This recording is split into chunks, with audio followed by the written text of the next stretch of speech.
You're one of the longest reigning United States champions of all time, but you're hard pressed to find the match where you won that championship. Doesn't exist. Yeah, how does that make you feel?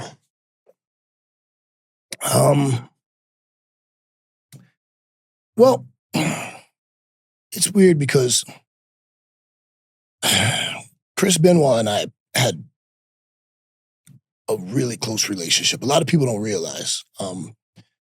He was my favorite wrestler, and I was an extra one day, and I used Norman Smiley, who's one of my friends and mentors, as an in, and I said, hey, Norman said to say hi, and I said, do you mind if I pick your brain for a little bit? And he said, yeah, sure. After I eat, let's go up in the bleachers and talk. And he said, well, before we start, let me ask you, who are some of your favorite wrestlers? And at the time, I was just, Japanese wrestling was my thing. So when I told him that, he just, fuck yeah. He said, all right, because sometimes I ask people and they're like, I ask them, who's your favorite wrestler? And they're like, Ultimate Warrior. And I'm like, get the fuck out of here. But he gave me his address and told me to send him a DVD with some matches. And I was like, this is like you're an actor asking De Niro to check out your clips. And he didn't just watch it. He took notes. So couple weeks later, when we spoke, he went over, and was telling me this, that. And at the time, I was really like over on the South Florida indie scene, but I wasn't really getting booked to go different places. And it just seemed like nothing was happening for me. And I was married at the time. And I told my wife, I said, man, am I the guy that sucks but doesn't know it?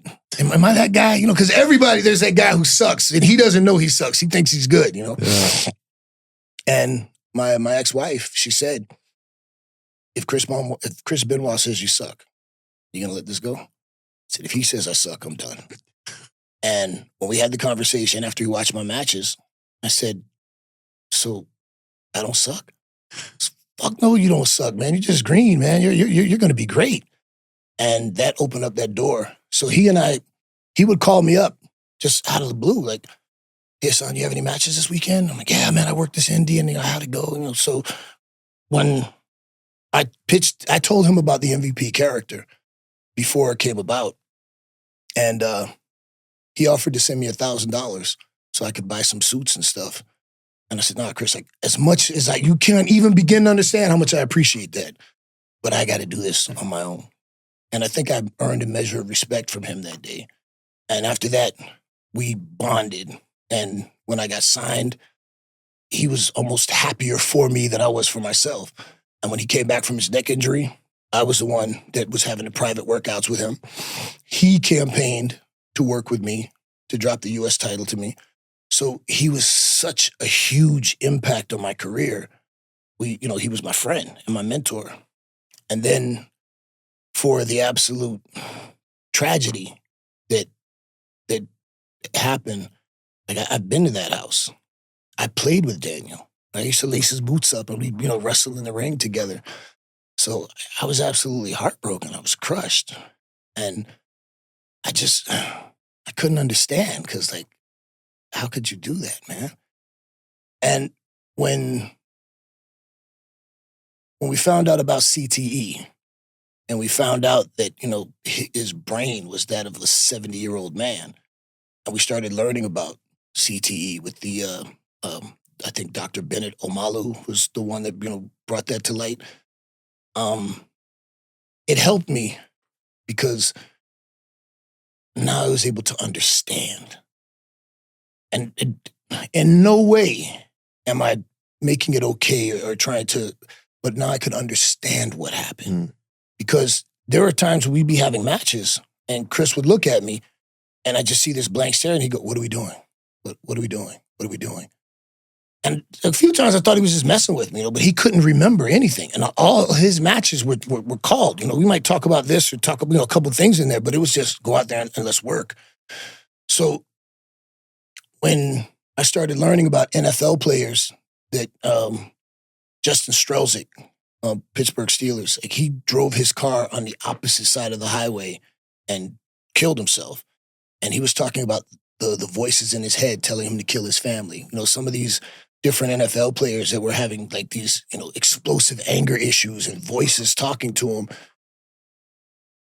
gave me, as heartbroken as I was and as angry as I was at Chris, then it gave me an understanding. My friend that I knew that took care of me, that was so good to me, the friend that I knew didn't do that. The CTE that destroyed his brain caused him to do that. Where does that match with him where you won the United States Championship, where does that rank in your favorite matches? It's my favorite match because Chris Benoit was my favorite wrestler.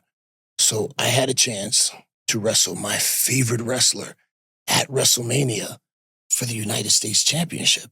And I'm a guy that remembers when Magnum TA got hit by the chain in the cage and lost the United States Championship to Nikita Koloff. No, the Russians got the United States Championship. So and that match was because prior to that, people had only seen me with Kane. And, you know, they had me in a comedic, like running away, I'm scared. And Chris knew that wasn't me. And Chris said, we're going to show them what you can do. And I'll never forget, like after that match at WrestleMania, we got in the back and Stephanie McMahon walks up and she goes, wow, what a match. Who knew you could do that? And Chris, in his deadpan way that he just steps, he goes, I did. So that match means the world to me. And it is my single favorite match of my career because that match showed everybody that I could go with one of the absolute best in the game.